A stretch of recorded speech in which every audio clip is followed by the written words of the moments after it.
Hello my D S students, welcome to online classes.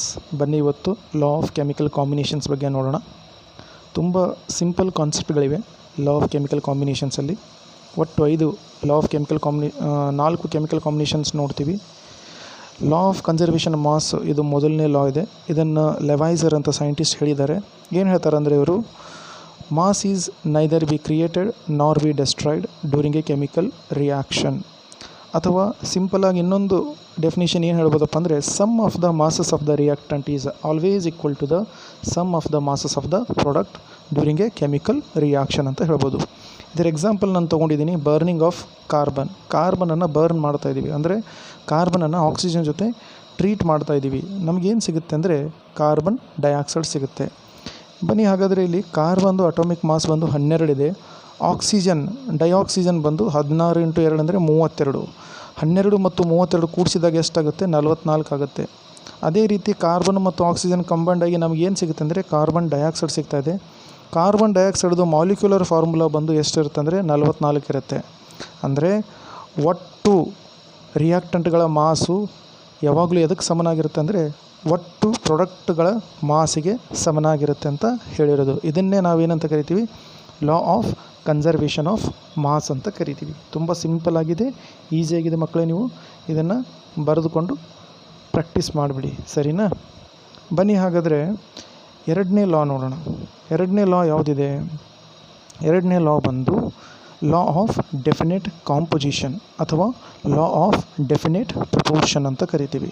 ಇದನ್ನು ಮೊದಲನೇದಾಗಿ ಯಾರು ಹೇಳಿದೆ ಅಂದರೆ ಪ್ರಿಸ್ಟ್ ಅಂತ ಸೈಂಟಿಸ್ಟ್ ಇದ್ದಾರೆ, ಜೋಸೆಫ್ ಪ್ರಿಸ್ಟ್ ಅಂತ ಅವ್ರು ಹೇಳಿರೋದು. ಅವ್ರು ಏನು ಹೇಳ್ತಾರೆ ಅಂದರೆ, any pure compound always contain same elements in a definite proportion by weight irrespective of its source or method of preparation. ಇದು ಸ್ಟೇಟ್ಮೆಂಟ್ ಇದೆ. ಇದರ ಅರ್ಥ ಏನಪ್ಪ ಅಂದರೆ, ಯಾವುದೇ ಒಂದು ಪ್ಯೂರ್ ಕಂಪೌಂಡನ್ನು ನೀವು ತೆಕ್ಕೊಳ್ಳಿ, ಅದರದ್ದು ಏನಪ್ಪ ನಿಮಗೆ ಮಾಸ್ ಅಥವಾ ಅದರದ್ದು ಕಾಂಪೋಸಿಷನ್ ಆಫ್ ಏನು ಇರುತ್ತಲ್ಲ ಅದರದ್ದು ವೆಯ್ಟು, ಅದು ನೀವು ಭೂಮಿಯಿಂದ ಅದರ ತೆಗೀರಿ ಅಥವಾ ಲ್ಯಾಬ್ರೇಟರಿಯಲ್ಲಿ ಅದರ ಪ್ರಿಪ್ರೇಷನ್ ಮಾಡಿ, ಅದು ಆಲ್ವೇಸ್ ಸಮನಾಗಿರುತ್ತೆ. 2 ಎಕ್ಸಾಂಪಲ್ ತೊಗೊಂಡಿದ್ದೀವಿ. ಸೋಡಿಯಂ ಕಾರ್ಬೊನೇಟನ್ನು HCl ಜೊತೆ ಟ್ರೀಟ್ ಮಾಡಿದ್ರೆ ನಮಗಿಲ್ಲಿ ಕಾರ್ಬನ್ ಡೈಆಕ್ಸೈಡ್ ಸಿಗ್ತಾಯಿದೆ. ಅದೇ ರೀತಿ ಬರ್ನಿಂಗ್ ಆಫ್ ಮೀಥೇನ್ ಮಾಡಿದ್ರೂ ಕೂಡ ಕಾರ್ಬನ್ ಡೈಆಕ್ಸೈಡ್ ಸಿಗ್ತಾಯಿದೆ. 2 ಡಿಫ್ರೆಂಟ್ ರಿಯಾಕ್ಷನ್ಗಳು. ಈ ಎರಡರಲ್ಲೂ ಕಾರ್ಬನ್ ಡೈಆಕ್ಸೈಡ್ ಫಾರ್ಮೇಷನ್ ಆಗಿದೆ. ಇವೆರಡರಲ್ಲಿಯೂ ಕೂಡ ಕಾರ್ಬನ್ನು ಮತ್ತು ಆಕ್ಸಿಜನ್ ರೇಷಿಯೋ ನೋಡಿದಾಗ ಬೈ ಮಾಸ್ ಎಷ್ಟಿದೆ ಅಂದರೆ 12 ರೇಷಿಯೋ 32ರಲ್ಲಿದೆ. 12 ಅನುಪಾತ 32 ಅಂದರೆ 12:32 ರೇಷಿಯೋದಲ್ಲಿದೆ. ಇಲ್ಲಿ 12 ಬಂದು ಯಾವುದು? ಕಾರ್ಬನ್ದು ಅಟಾಮಿಕ್ ಮಾಸ್ ಇದೆ. 32 ಬಂದು ಯಾವುದ್ರದ್ದು ರೇಷಿಯೋ ಇದೆ? 2 ಆಕ್ಸಿಜನ್ ಮಾಲಿಕ್ಯೂಲ್ಗಳ ರೇಷಿಯೋ ಅಂದರೆ 16:2. 16 × 2 ಅಂದರೆ 32. ಇದೇ ರೇಷಿಯೋದಲ್ಲಿ ನಿಮಗೆ ಸಿಗುತ್ತೆ. ನೀವು ಯಾವುದೇ ರೂಪದಿಂದ ಕಾರ್ಬನ್ ಡೈಆಕ್ಸೈಡನ್ನು ತೊಗೊಂಡ್ರೂ ಕೂಡ ಅಲ್ಲಿ ಇಷ್ಟೇ ಅನುಪಾತದಲ್ಲಿ ಅದರದ್ದು ವೇಟ್ ರೇಷಿಯೋ ಇರುತ್ತೆ ಅಂತ ಹೇಳ್ತೀವಿ, ಸರಿನಾ? ಇದು ಬಂದು ಯಾವುದು? Law of definite proportion. Definite ಅಂದರೆ ಅಷ್ಟೇ ಇರೋದು, ಸರಿಯೇ? ಇದು ಬಂದು ಎರಡನೇ ಲಾ. ತಿಳಿತಲ್ಲ ಇದು? ಇದನ್ನು ಕೂಡ ನೀವು ನೋಟ್ ಮಾಡ್ಕೊಳ್ಳಿ ಪಾಸ್ ಮಾಡಿಬಿಟ್ಟು, ಸರಿನಾ? ಬನ್ನಿ ಹಾಗಾದರೆ ಮುಂದಿನ ಲಾಗೆ ಹೋಗೋಣ. ಮುಂದಿನ ಲಾ, ಥರ್ಡ್ ಲಾ ಬಂದು ಯಾವುದು ಅಂದರೆ, ಇದನ್ನು ಸೈಂಟಿಸ್ಟ್ ಡಾಲ್ಟನ್ ಅವರು ಹೇಳಿರೋ ಲಾ ಇದು, law of multiple proportion. Law of multiple proportion ಏನು ಹೇಳ್ತದೆ ಅಂದರೆ, if 2 elements chemically combine with each other to form 2 or more compounds with a different composition by weight, then masses of 2 interacting elements in the 2 compounds are in a ratio of small whole number. ನೋಡಿ ಇದರಲ್ಲಿ ಏನಾಗ್ತದೆ ಅಂದರೆ, ನಾನು example ತೊಗೊಂಡಿದ್ದೀನಿ. ಈ ಕಡೆ extreme bottom left ಸೈಡಲ್ಲಿರುವಂಥ ಒಂದು example ತೊಗೊಂಡಿದ್ದೀನಿ. ಒಂದು ಹೈಡ್ರೋಜನ್ ತೊಗೊಂಡಿದ್ದೀನಿ, ಮತ್ತೊಂದು ಆಕ್ಸಿಜನ್ ತೊಗೊಂಡಿದ್ದೀನಿ. ಎರಡನ್ನು ಕಂಬೈನ್ ಮಾಡ್ತೀವಿ, ವಾಟರ್ ಫಾರ್ಮೇಷನ್ ಆಗ್ತದೆ. ಅದೇ ರೀತಿ ಇನ್ನೊಂದು ಸರಿ ಕೂಡ ಹೈಡ್ರೋಜನ್ ಮತ್ತು ಆಕ್ಸಿಜನ್ ತೊಗೊಂಡಿದ್ದೀನಿ. ಬೇರೆ ಅಟ್ಮಾಸ್ಫಿಯರಲ್ಲಿ ಬೇರೆ ಏನೋ ರಿಯಾಕ್ಟೆಂಟ್ ಜೊತೆ ಇದು ಬೇರೆ ಏನೋ ಅಟ್ಮಾಸ್ಫಿಯರಲ್ಲಿ ರಿಯಾಕ್ಷನ್ ಮಾಡಿದಾಗ ಮತ್ತೆ ನಮಗೆ ಹೈಡ್ರೋಜನ್ ಪರಾಕ್ಸೈಡ್ ಸಿಗ್ತದೆ. ಎರಡೂ ಪ್ರಾಡಕ್ಟ್ಗಳು ಬೇರೆ ಬೇರೆ, ಹೌದಾ? ಎರಡೂ ಪ್ರಾಡಕ್ಟ್ಗಳು ಬೇರೆ ಇದೆ, ಎರಡೂ ರಿಯಾಕ್ಟೆಂಟ್ಗಳು ಒಂದೇ ಇದೆ. ಈ ಎರಡೂ ಪ್ರಾಡಕ್ಟ್ಗಳು ಬೇರೆ ಆದರೂ ಕೂಡ ರಿಯಾಕ್ಟೆಂಟ್ಗಳು ಒಂದೇ ಇದ್ದರೂ ಕೂಡ ಅದರಲ್ಲಿ ಒಂದು ರಿಯಾಕ್ಟೆಂಟ್ದು ಅಟಾಮಿಕ್ ಮಾಸ್ ಫಿಕ್ಸ್ ಆಗಿದೆ. ಒಂದು ರಿಯಾಕ್ಟೆಂಟ್ದು ಅಟಾಮಿಕ್ ಮಾಸು ಫಿಕ್ಸ್ ಆಗಿದೆ. ನೀವಿಲ್ಲಿ ನೋಡ್ಬೋದು, ಹೈಡ್ರೋಜನ್ನು 2 ಗ್ರಾಮ್ ಇದೆ, ಆಕ್ಸಿಜನ್ನು 16 ಗ್ರಾಮ್ ಇದೆ, 18 ಗ್ರಾಮ್ ಆಫ್ ವಾಟರ್ ಫಾರ್ಮೇಷನ್ ಆಗಿದೆ. ಅದೇ ಎರಡನೇ ರಿಯಾಕ್ಷನಲ್ಲಿ ಕೂಡ ಹೈಡ್ರೋಜನ್ 2 ಗ್ರಾಮೇ ಇದೆ, ಆಕ್ಸಿಜನ್ದು ಕಾಂಪೋಸಿಷನ್ ಡಬಲ್ ಇದೆ. ಎಷ್ಟು ತೊಗೊಂಡಿದ್ದೀವಿ ಈ ಸರಿ? 32 ಗ್ರಾಮ್ ಬಳಸ್ಕೊಂಡಿದ್ದೀವಿ. ಅದಕ್ಕಾಗಿ ನಮಗೆ 34 ಗ್ರಾಮ್ ಹೈಡ್ರೋಜನ್ ಪರಾಕ್ಸೈಡ್ ಸಿಗ್ತಾಯಿದೆ. ಮೇಲಿಂದು ಮತ್ತು ಕೆಳಗಡೆ ರಿಯಾಕ್ಷನ್ ಎರಡೂ ನೋಡಿದಾಗ ನಿಮಗೆ ಹೈಡ್ರೋಜನ್ದು ಮಾಸು ಅಂದರೆ ವೇಟು ಹೇಗಿದೆಯಪ್ಪ ಅಂದರೆ ಫಿಕ್ಸ್ಡ್ ರೇಷಿಯೋದಲ್ಲಿದೆ. ಅರ್ಥ ಆಯ್ತಾ? ಮಲ್ಟಿಪಲ್ ಕಂಪೌಂಡ್ ಫಾರ್ಮೇಷನ್ ಆದರೂ ಕೂಡ ಅದರಲ್ಲಿರುವ ಒಂದು ಎಲಿಮೆಂಟ್ದು ಅಟಾಮಿಕ್ ಮಾಸು ಫಿಕ್ಸ್ ಆಗಿರುತ್ತೆ. ಇದೇ ಯಾರು ಹೇಳಿದಂದರೆ ಡಾಲ್ಟನ್ ಹೇಳಿರುವ ಲಾ. ಈ ಲಾ ಹೆಸರು ಏನಪ್ಪ ಅಂದರೆ ಲಾ ಆಫ್ ಮಲ್ಟಿಪಲ್ ಪ್ರಪೋರ್ಷನ್. ಅರ್ಥ ಆಗಿರ್ಬೇಕಲ್ಲ. ಈ ಕಡೆ ಎಕ್ಸ್ಟ್ರೀಮ್ ರೈಟಲ್ಲಿರೋ ನಿಮಗೆ ಎಕ್ಸಾಂಪಲ್ಸ್ಗಳು ಸ್ವಲ್ಪ ಕನ್ಫ್ಯೂಷನ್ ಅನಿಸಿದ್ರು ಕೂಡ ಮುಂದೆ ಓದ್ತಾ ಹೋದಂಗೆ ಅದು ನಿಮಗೆ ತಿಳಿತಾ ಹೋಗುತ್ತೆ. ಸರಿನಾ? ಸದ್ಯದ ಮಟ್ಟಿಗೆ ಎಲ್ಲವನ್ನು ಬರೆದಿಟ್ಕೊಳ್ಳಿ. ಮತ್ತು ಆನ್ಲೈನ್ ಕ್ಲಾಸಿಂದ ಆಫ್ಲೈನ್ ಕ್ಲಾಸಿಗೆ ಶಿಫ್ಟ್ ಆದಾಗ ಅದ್ರ ಬಗ್ಗೆ ಇನ್ನೂ ಜಾಸ್ತಿ ಡಿಸ್ಕಷನ್ ಮಾಡೋಣ. ಬನ್ನಿ ಹಾಗಾದರೆ ಇನ್ನೊಂದು ಕೆಮಿಕಲ್ ಲಾ ಆಫ್ ಕಾಂಬಿನೇಷನ್ ನೋಡೋಣ. ಯಾವುದಪ್ಪ ಅಂದರೆ ಗೇ-ಲುಸೆಕ್ಸ್ ಲಾ ಆಫ್ ಗ್ಯಾಸಿಯಸ್ ವಾಲ್ಯೂಮ್. ಇಲ್ಲಿ ಗ್ಯಾಸಿಯಸ್ ವಾಲ್ಯೂಮ್ ಅಂತ ಹೇಳಿದ್ದಾರೆ ಅಂದರೆ ಅರ್ಥ ಏನಪ್ಪ ಅಂದರೆ ಫಿಕ್ಸ್ ಆಗಿದ್ದ ಗ್ಯಾಸ್ ಬಗ್ಗೆನೇ ಹೇಳ್ತಾ ಇರೋ ಲಾ ಅಂತ ಅರ್ಥ. ತಿಳಿತಾ? ಗೇ-ಲುಸೆಕ್ ಅನ್ನೋ ಸೈಂಟಿಸ್ಟ್ ಅವ್ರು ಏನು ಹೇಳ್ತಾರಪ್ಪ ಅಂದರೆ when gases react together to produce gaseous product, the volume of reactant and product bears simple whole number ratio with each other, provided volumes are measured as same temperature and pressure. ನೋಡಿ, ಇಲ್ಲಿ ಭಾಳ ನೀವು simple ಮತ್ತು ಸುಲಭವಾಗಿದೆ ತಿಳ್ಕೊಳ್ಳೋದು. ಇಲ್ಲಿ ಏನಪ್ಪ ಅಂದರೆ ನಾವು 1 ಲೀಟ್ರ್ ಹೈಡ್ರೋಜನ್ ಗ್ಯಾಸ್ ತೊಗೊಂಡಿದ್ವಿ ಮತ್ತು 1 ಲೀಟ್ರ್ ಕ್ಲೋರಿನ್ ಗ್ಯಾಸ್ ತೊಗೊಂಡಿದ್ವಿ. ಎರಡೂ ಸಪ್ರೇಟ್ ವಾಲ್ಯೂಮು. ಕರೆಕ್ಟಾ? ಈ ಎರಡೂ ಒಂದು ಸಿಂಪಲ್ ಹೋಲ್ ರೇಷಿಯೋ ನಂಬರ್ದಲ್ಲಿ ಕಂಬೈಂಡ್ ಆದಾಗ ನಮಗೊಂದು ಹೊಸ ವಾಲ್ಯೂಮ್ ಸಿಗ್ತದೆ. ಅರ್ಥ ಆಯ್ತಾ? ಅದು ಎಷ್ಟು ಸಿಕ್ಕಿದೆ ಅಂದರೆ ಇಲ್ಲಿ 2 ವಾಲ್ಯೂಮ್ ಸಿಕ್ಕಿದೆ. ಅದೇ ರೀತಿ ಇನ್ನೊಂದು ಎಕ್ಸಾಂಪಲ್ ನೋಡಿದ್ರೆ ತಿಳಿಯುತ್ತೆ ನಿಮಗೆ. ಹೈಡ್ರೋಜನ್ ಗ್ಯಾಸು, ಅದು ಹೈಡ್ರೋಜನ್ ಗ್ಯಾಸ್ ಏನಿದೆ 2 ಲೀಟ್ರ್ ತೊಗೊಂಡಿದ್ವಿ. ಆಕ್ಸಿಜನ್ ಎಷ್ಟು ತೊಗೊಂಡಿದ್ವಿ?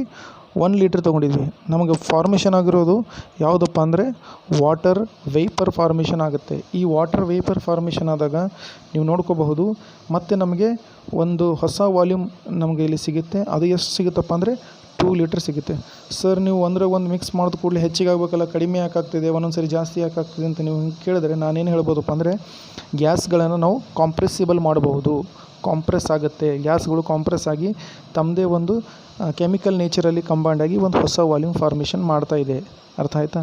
ಇದ್ರ ಬಗ್ಗೆ ನೀವು ಕನ್ಫ್ಯೂಷನ್ ಮಾಡ್ಕೊಳ್ಳೋ ಅವಶ್ಯಕತೆ ಇಲ್ಲ. ಸರಿನಾ? ಬನ್ನಿ ಹಾಗಾದರೆ ಈಗ ಹೊಸ ಲಾ ನೋಡೋಣ. ಈ ಲಾ ಯಾವುದ್ರ ಬಗ್ಗೆ ಡಿಸ್ಕಸ್ ಮಾಡ್ತೀವಿ ಅಂದರೆ ಅವಿಗಾಡ್ರೋ ಲಾ. ಈ ಅವಿಗಾಡ್ರೋ ಲಾ ಬಂದು ಅವಿಗಾಡ್ರೋನ ಸೈಂಟಿಸ್ಟ್ ಅವರು ಹೇಳಿರೋದು. ಸೊ ಇವರು ಏನು ಹೇಳಿದಾರಪ್ಪ ಅಂದರೆ equal volume of gases contain equal number of molecules at standard temperature and pressure ಅಂತ ಅರ್ಥ. ಹೀಗಂದರೆ ಏನು ನೋಡಿ, ಒಂದು ಕೆಲಸ ಮಾಡೋಣ.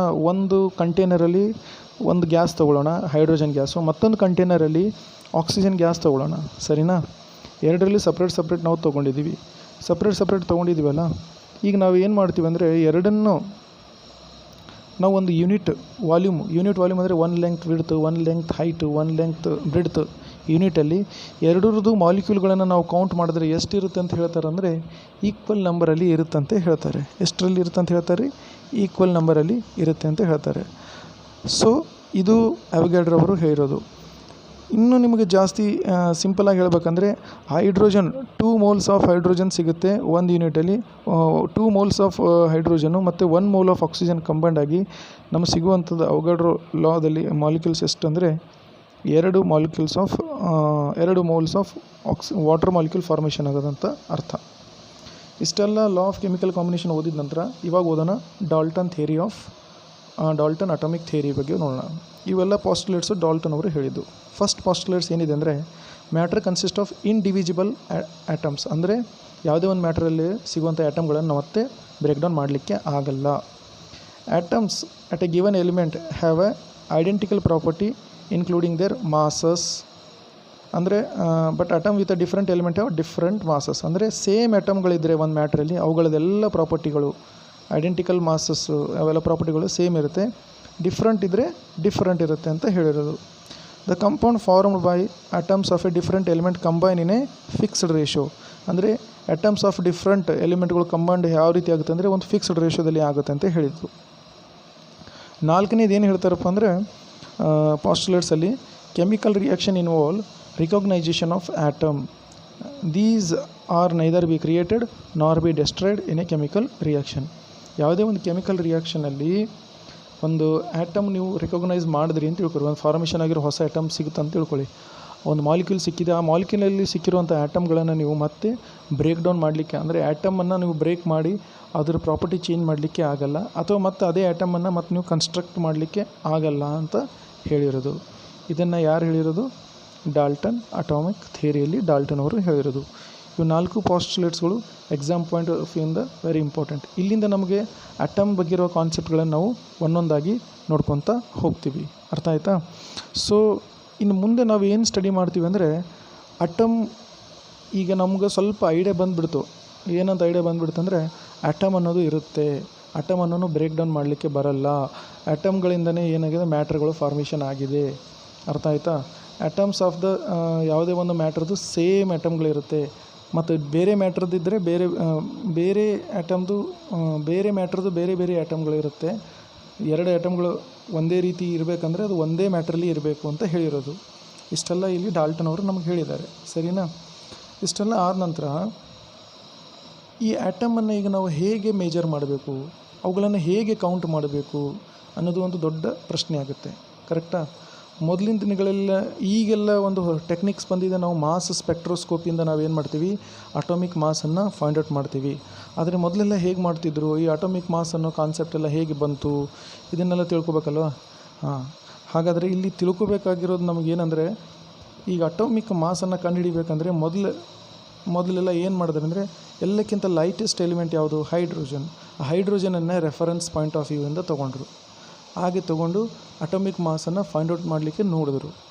ಬಟ್ ಅವಾಗ ಅದು ಸಕ್ಸಸ್ಫುಲಿ ಹೊಂದಲಿಲ್ಲ. ಅದಕ್ಕೆ ಅವ್ರು ಏನು ಮಾಡಿದ್ರು ಅಂದರೆ, ಅದನ್ನು ಬದಲಾಗಿ ಅವ್ರು ಏನು ಮಾಡಿದ್ರು, ಒಂದು ಕಾರ್ಬನ್ 12 ಐಸೋಟೋಪನ್ನು ತೊಗೊಂಡು ಆ ಕಾರ್ಬನ್ 12 ಐಸೋಟೋಪ್ದು 1/12 ಅಂದರೆ ಆ ಐಸೋಟೋಪನ್ನು 12 ಸರಿ ಕಟ್ ಮಾಡಿ, ಆ 12ನೇ ಸರಿ ಕಟ್ ಮಾಡಿರೋದು ಒಂದು ತುಕಡಿ, ಅದು ಏನು ಅಟಾಮಿಕ್ ಮಾಸ್ ಇದೆಯಲ್ಲ ಅದನ್ನು ರೆಫರೆನ್ಸ್ ಆಗಿ ತೊಗೊಂಡು ಅದರ ಜೊತೆ ಬೇರೆ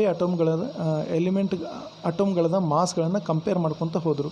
ಅದಕ್ಕಿಂತ ಎಷ್ಟು ದೊಡ್ಡದಿದೆ, ಅದಕ್ಕಿಂತ ಎಷ್ಟು ಚಿಕ್ಕದಿದೆ ಅಂತ. ಅದ್ರ ಮೂಲಕ ಏನು ಮಾಡಿದ್ರು, ಅಟಾಮಿಕ್ ಮಾಸ್ ಕಾನ್ಸೆಪ್ಟನ್ನು ತಗೊಂಡು ಬಂದರು. ಅರ್ಥ ಆಯ್ತಾ? ಸೊ ಹಾಗಾದರೆ ಇಲ್ಲಿ ನೀವು ನೋಡ್ತಾ ಇರ್ಬೋದು ಅಟಾಮಿಕ್ ಮಾಸ್ ಅಂದರೆ ಏನು ಅಂತ. It's a average relative atomic mass of an atom. It indicates how many times an atom of an element is heavier as compare to 1/12 of the part of mass of 1 atom of carbon 12. ನಾನು ಇವಾಗಲೇ ಹೇಳಿದ್ನಲ್ಲ, ಅದಕ್ಕಿಂತಲೂ ಎಷ್ಟು heavy ಇದೆ, ಮತ್ತು ಯಾವುದಕ್ಕಿಂತಲೂ carbon 12 ಐಸೋಟೋಪ್ದು 1/12 ಪಾರ್ಟ್ಗಿಂತಲೂ ಎಷ್ಟು heavy ಇದೆ, ಎಷ್ಟು ಲೈಟ್ ಇದೆ, ಅದರ ಮೇಲೆ ಏನು ಕಂಡುಹಿಡಿತಾ ಹೋದರು, ಅಟಾಮಿಕ್ ಮಾಸ್, ಆ್ಯಾವರೇಜ್ ಅಟಾಮಿಕ್ ಮಾಸನ್ನು ಕಂಡುಹಿಡಿತಾ ಹೋದರು. ಸರಿನಾ? ಅದು ಅಟಾಮಿಕ್ ಮಾಸನ್ನು ಕಂಡುಹಿಡಿತಾ ಹೋದರು. ಇಲ್ಲೊಂದು ಫಾರ್ಮುಲಾ ಬರುತ್ತೆ, average atomic mass formula. Average atomic mass formula is equal to average mass of the atom divided by 1/12 of the carbon 12 isotope mass. ಸರಿನಾ? ಈ ರೀತಿ ನಾವು ಮಾಡ್ತಾ ಹೋಗ್ತೀವಿ. The word average has been used in the above definition and is very significant because the element occur in the nature as a mixture of several isotopes. ಇಲ್ಲಿ ಆ್ಯಾವ್ರೇಜನ್ನು ಯಾಕೆ ಬಳಸ್ಕೊಂಡಿದ್ದಾರಪ್ಪ ಅಂದರೆ, ನಮಗೆ ಸಿಗುವಂಥ ಕೆಲವೊಂದು ಎಲಿಮೆಂಟ್ಗಳು ಹೇಗಿದೆ ಅಂದರೆ ಐಸೋಟೋಪ್ದಲ್ಲಿ ಸಿಗುತ್ತೆ. ಐಸೋಟೋಪ್ ರೂಪದಲ್ಲಿ ಸಿಕ್ಕಾಗ ನಮಗೆ ಎಕ್ಸಾಕ್ಟ್ ಮಾಸ್ ಸಿಗಲ್ಲ. ಅದಕ್ಕಾಗಿ ನಾವು ಯಾವ ಟರ್ಮನ್ನು ಬಳಸ್ಕೋತೀವಿ ಅಂದರೆ ಆ್ಯಾವ್ರೇಜ್ ಐಸೋಟೋಪಿಕ್ ಅಟಾಮಿಕ್ ಮಾಸನ್ನು ಬಳಸ್ಕೋತೀವಿ. ಈ ಆ್ಯಾವ್ರೇಜ್ ಐಸೋಟೋಪಿಕ್ ಅಟಾಮಿಕ್ ಮಾಸ್ದು ಫಾರ್ಮುಲಾ ಇಲ್ಲಿ ಕೆಳಗಡೆ ಕೊಟ್ಟಿದ್ದೀನಿ. ನಿಮ್ಗೆ ಇಲ್ಲೂ ಅರ್ಥ ಆಗಲಿಲ್ಲ ಅಂದರೆ ನಾನು ಮತ್ತೆ ಈಗ ಬರೋ ಮುಂದಿನ ಸ್ಲೈಡ್ಗಳಲ್ಲಿ ನಿಮ್ಗೆ ಚೆನ್ನಾಗಿ ಡೀಟೇಲಾಗಿ ಹೇಳ್ತೀನಿ. ಸರಿನಾ? ಎಲ್ರಿಗೂ ಗೊತ್ತಿದೆ ಏನಪ್ಪ ಅಂದರೆ ಐಸೋಟೋಪ್ ಬಗ್ಗೆ ನೀವೆಲ್ಲ ಕೇಳಿರ್ಬೋದು ಅಂತ ಅಂದ್ಕೊಂಡಿದ್ದೀನಿ. What is meaning of isotopes? Isotopes ಅಂದರೆ different atoms of a same elements possessing different atomic masses but same atomic numbers. ಅದರ ಅರ್ಥ ಇಷ್ಟೇ, ಏನಂದರೆ ಡಿಫ್ರೆಂಟ್ ಅಟಮ್ಗಳದ್ದು ಏನಿರಬೇಕು, ಡಿಫ್ರೆಂಟ್ ಅಟಾಮಿಕ್ ಮಾಸ್ ಇರಬೇಕು. ಯಾವುದ್ರದ್ದು? ಸೇಮ್ ಅಟಮ್ದು. ಅಂದ್ರೆ ಅರ್ಥ ಅಟಾಮಿಕ್ ನಂಬರ್ ಸೇಮ್ ಇರಬೇಕು, ಮಾಸ್ ನಂಬರ್ ಡಿಫ್ರೆಂಟ್ ಇರಬೇಕು. ಮಾಸ್ ನಂಬರ್ ಡಿಫ್ರೆಂಟ್ ಇದ್ದು ಸೇಮ್ ಅಟಾಮಿಕ್ ನಂಬರ್ ಇದ್ದರೆ ಅಂಥ ಸ್ಪೀಸೀಸ್ಗಳಿಗೆ ನಾವೇನಂತ ಕರಿತೀವಿ? ಐಸೋಟೋಪ್ಸ್ ಅಂತ ಕರಿತೀವಿ. ಸಮಾಂಗಿಗಳು ಅಂತ ಏನೋ ಬರಬಹುದು, ಬಹುಶಃ ನನಗೆ ಅದ್ರ ಬಗ್ಗೆ ನೆನಪಿಲ್ಲ ಕನ್ನಡದಲ್ಲಿ ಏನಂತಾರಂತ. But this is the isotope. ಬನ್ನಿ ಹಾಗಾದರೆ AMU AMU ಅಂದರೆ ಅಟಾಮಿಕ್ ಮಾಸ್ ಯೂನಿಟ್ ಅಂತ ಅರ್ಥ. ಈ ಅಟಾಮಿಕ್ ಮಾಸ್ ಯೂನಿಟನ್ನು ಹೇಗೆ ಕಂಡುಹಿಡಿತೀವಿ? ಅದು ಅಟಾಮಿಕ್ ಮಾಸ್ ಯೂನಿಟ್ ಅಂದರೆ ಯಾವಾಗಲೂ ಅದು 1/12 of the mass of the carbon 12 ಆಟಮ್ಗೆ ಸಮನಾಗಿರುತ್ತೆ. ಹಾಗಂದರೆ ಏನು? ಮಾಸ್ ಆಫ್ ದ 1 ಕಾರ್ಬನ್ 12 ಆಟಮ್ದು ಎಷ್ಟಿರುತ್ತೆ? ಎಷ್ಟಿರ್ಬೋದು ರೀ? 6 mass for the proton, 6 mass for the neutron. Electron ಮಾಸ್ಗಳನ್ನು ನಾವು ನೆಗ್ಲೆಕ್ಟ್ ಮಾಡ್ತೀವಿ, ಸರಿನಾ? ಹಾಗಾದರೆ ಎಷ್ಟಾಗುತ್ತೆ? 12 ಮಾಸ್ ಆಗುತ್ತೆ. ಈ 12 ಇಂಟು 1.66 ಇಂಟು 10⁻⁻28 ಗ್ರಾಮ್ಸ್. ಇದು ಏನಿದೆ? MP ಅಂತ ಬರೆದಿದ್ದೇನಲ್ಲ, P ಅಂದರೆ ಏನದು? Mass of the proton. 12 units into mass of the proton, ಸರಿನಾ? ಮಾಸ್ ಆಫ್ ದ ನ್ಯೂಟ್ರಾನ್ ಮತ್ತು ಮಾಸ್ ಆಫ್ ದ ಪ್ರೋಟಾನ್ ಕೂಡಿಸ್ಕೊಂಡು ನಾವು ಅದಕ್ಕೆ ಎರಡಕ್ಕೆ ಏನು ಮಾಡೀವಿ? ಮಾಸ್ ಆಫ್ ದ ಪ್ರೋಟಾನ್ ಅಂತಲೇ ಕನ್ಸಿಡರ್ ಮಾಡಿದ್ದೀನಿ. ನ್ಯೂಟ್ರಾನ್ದು ಕೇವಲ ಅದರ ಮಾಸ್ ಬಳಸ್ಕೊಂಡು ಈ ರೀತಿ ಮಾಡಿದ್ದೀನಿ. ಅವು ಬರುವಂಥ ಆನ್ಸರ್ ಎಷ್ಟಿರುತ್ತಪ್ಪ ಅಂದರೆ ನಿಮಗೆ that's value is always equal to 1.66 into 10⁻⁻24 grams ಇರುತ್ತೆ. ಈ ಹಿಂದೆನೇ ಹೇಳಿದ್ದೆ ನಾನು ರಿಲೇಟಿವ್ ಅಟಾಮಿಕ್ ಮಾಸ್ ಅಂದರೆ ಏನಂತ. ಇನ್ನೊಂದು ಸರಿ ನೋಡಿ, ಐಸೋಟೋಪ್ ಬಗ್ಗೆ ಇಲ್ಲಿ ಹೇಳ್ತಾ ಇದ್ದೀನಿ. Atoms of a same element that have A different number of neutrons. ಏನು ಸರಿ ಇಲ್ಲಿ ಹೊಸದಾಗೆ ಬರ್ತಾ ಇದ್ದಿಲ್ಲ? ಹೌದು, ನ್ಯೂಟ್ರಾನ್ಸ್ ಮೇಲೆ ಕನ್ಸಿಡರ್ ಮಾಡಿದ್ರು ಕೂಡ ಈ ರೀತಿಯೇ ಬರುತ್ತೆ. ಇಲ್ಲಿ ನಾನು ಕ್ಲೋರಿನ್ ಐಸೋಟೋಪ್ಸ್ ತೊಗೊಂಡಿದ್ದೀನಿ. ಕ್ಲೋರಿನ್ ಐಸೋಟೋಪ್ಸಲ್ಲಿ ಏನಿದೆ? ಕ್ಲೋರಿನ್ ಐಸೋಟೋಪ್ಸ್ ಎರಡು ರೀತಿ ಇರುತ್ತೆ. ಒಂದು 1735 ಮತ್ತೊಂದು 1737. 17 ಅಂದರೆ ಏನು? ಎಲೆಕ್ಟ್ರಾನ್ಸು. ಪ್ರೋಟಾನ್ಸ್ಗಳು ಎಷ್ಟಿವೆ? 17 ಇದೆ. ನ್ಯೂಟ್ರಾನ್ಸ್ಗಳ ಸಂಖ್ಯೆ ಎಷ್ಟು? 18. 17 18 ಕೂಡಿಸಿದ್ರೆ ಎಷ್ಟಾಗುತ್ತೆ? 35 ಆಗುತ್ತೆ, ಹೌದಾ? ಅದೇ ಬಂದು ಅದರದ್ದು ಅಟಾಮಿಕ್ ಮಾಸ್. ಈ ಕಡೆ ಇನ್ನೊಂದಿದೆ ನೋಡಿ, ಯಾವುದು? 17 ಎಲೆಕ್ಟ್ರಾನು, 17 ಪ್ರೋಟಾನು, ಬಟ್ ನ್ಯೂಟ್ರಾನ್ಗಳ ಸಂಖ್ಯೆ 20 ಇದೆ. 17 + 20 ಕೂಡಿಸಿದ್ರೆ ಎಷ್ಟಾಗುತ್ತೆ? 37 ಆಗುತ್ತೆ. ಹಾಗಾಗಿ ನಮ್ಮ ನೇಚರಲ್ಲಿ ಎರಡು ರೀತಿಯಾಗಿ ಸಿಗುತ್ತೆ. ಒಂದು 75% ಕ್ಲೋರಿನ್ ಸಿಕ್ಕರೆ ಮತ್ತೊಂದು 25% ಕ್ಲೋರಿನ್ ಸಿಗುತ್ತೆ. ಈಗ relative atomic mass of the element ಅಂದರೆ ಏನು?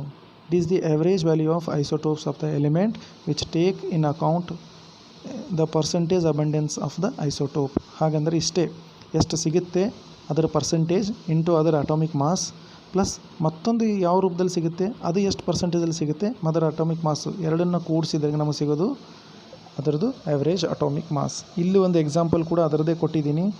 ಇಲ್ಲಿ ಎಕ್ಸಾಂಪಲ್ ತೊಗೊಂಡಿರೋದು ಕಾರ್ಬನ್ 13 ಮತ್ತು ಕಾರ್ಬನ್ 12 ತೊಗೊಂಡಿದ್ದೀನಿ.